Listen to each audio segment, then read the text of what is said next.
Okay, so this is not the video that I intended to make next. I was going to put out a video about, the tactics used by the organized stalkers, and I promise I'm going to do that very soon. I just haven't gotten around to that yet because there's so much to discuss in that video, and I'm trying to figure out what to add and what to leave out, and I promise I will get to that.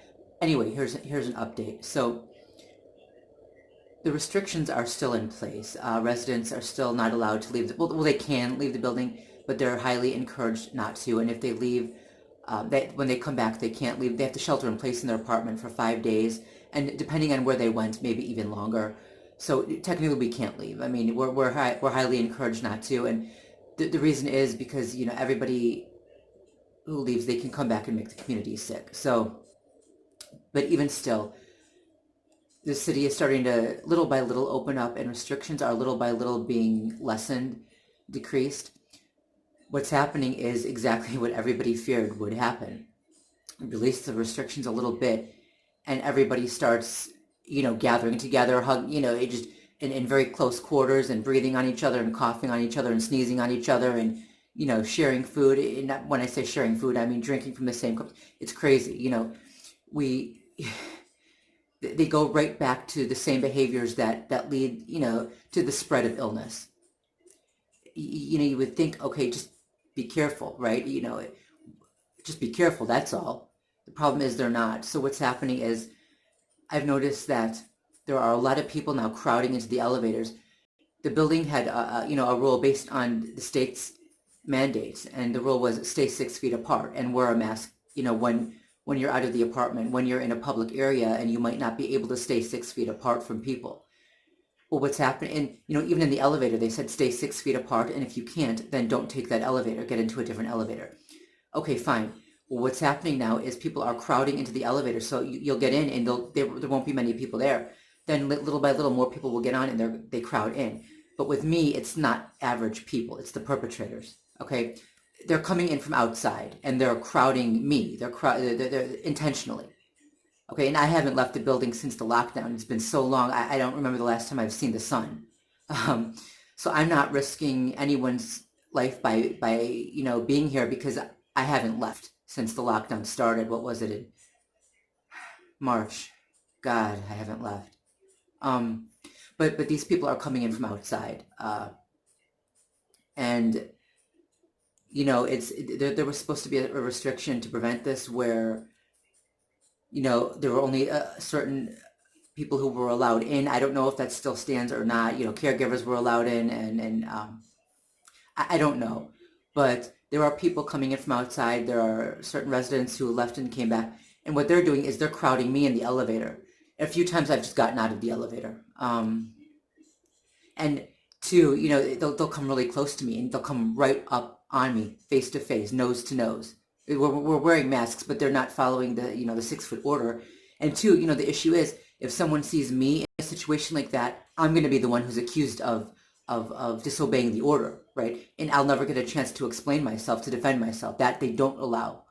So it'll look like I'm the one who is too close to people intentionally when they're coming up on me, right? And they're just getting right in my face, and they know damn well what they're doing because they're paid to do it. They are paid to do it. And I know that some of them are perpetrators, so, and the thing is too, and then I'll back up, and they'll get angry with me. They'll act offended. A while back, one woman even shouted out of the elevator at me, "Yeah, make sure you don't breathe the air in the hallway."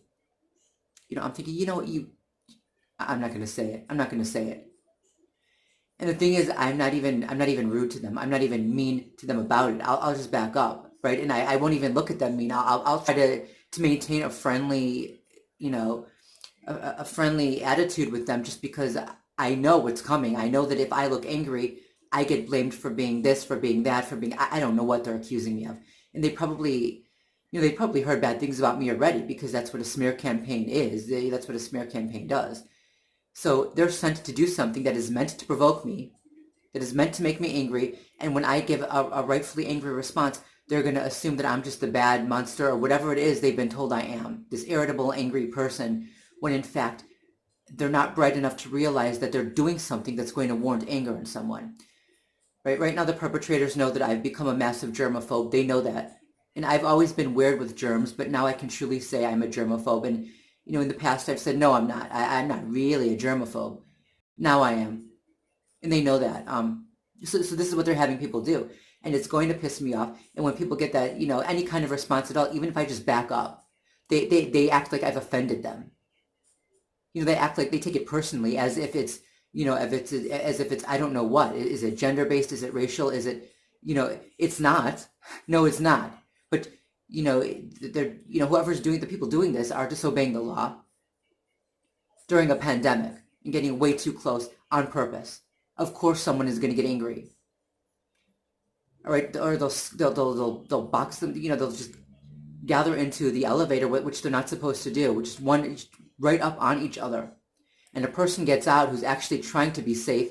I'm actually trying to be safe. So I'll get out of the elevator, I'm trying to follow the guidelines, and they act offended, as if I've somehow horribly offended them. Well, too damn bad. This is insanity. Right, so yesterday I was in the laundry room and a woman came in after me. She had her mask off. It was hanging off her, and I just said, hey, your mask is falling off. Just to remind her, because the dryers are not very good. And so you dry things and you take things out little by little as they dry with, and you put them on the counter, and I sanitize the counter. And even then, after I sanitized it, I put paper towels down. But my clothes were sitting out there, so I'm thinking, I'm afraid she's going to cough on everything, and then I'll have to rewash them, right? But I was nice about it. I wasn't rude to her. I just reminded her. I said, hey, your mask is falling off. And she put it back on. But, so then today, so here's what happened today. And I'm not gonna say why this guy came knocking on our door. But one of the guys who works here came knocking on our door, and he had his mask off just like the woman did. And all of the employees here are supposed to, it's the law. They have to wear masks in this building because there are so many elderly people here, right? They can set off a chain reaction. They're coming in from outside, the employees. And the elderly people here are sheltering in place. So when these people come in from outside, they can make everybody sick.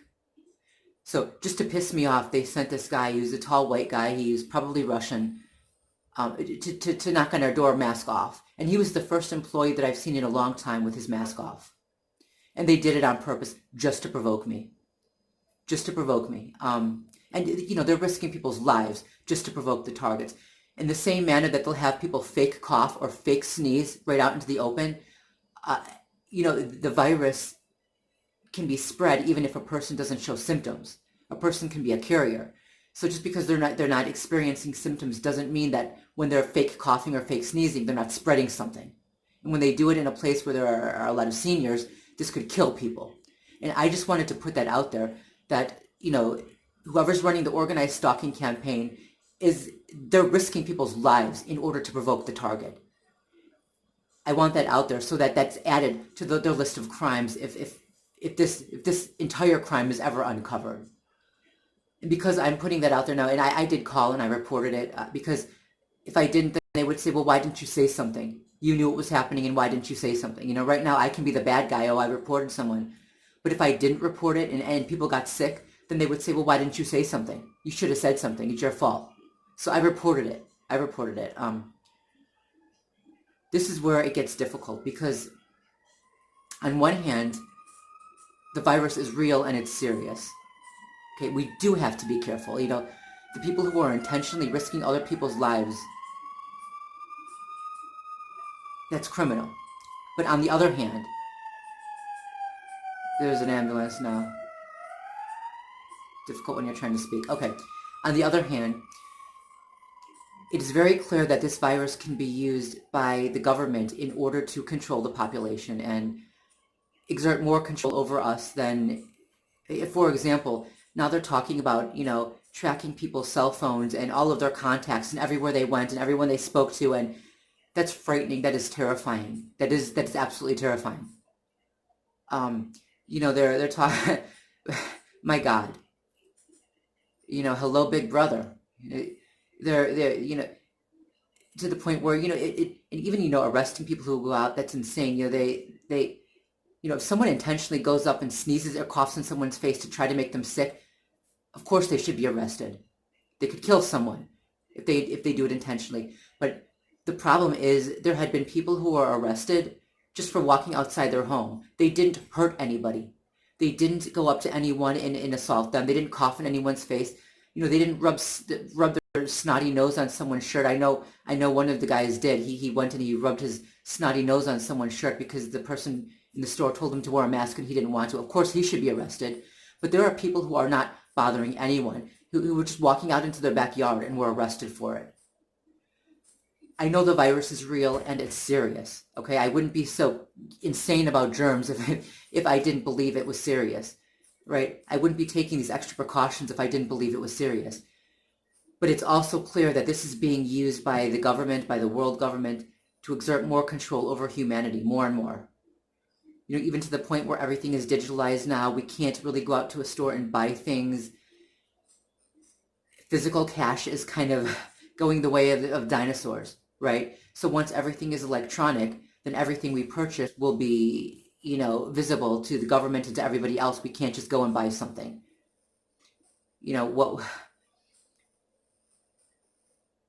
I've got one foot in each world here. I don't know what to say. I don't know. I'm going to cut this short now. This video is getting too long. I didn't intend it to be, and I really hope that my next video is going to be the one I intended to make about the tactics used by organized stalkers. And to one more thing, there's been a lot of thumping going on upstairs, a lot of scraping along the floor. I don't know what that is, but again, it's happening in the morning really early. Anyway, that's it. Peace.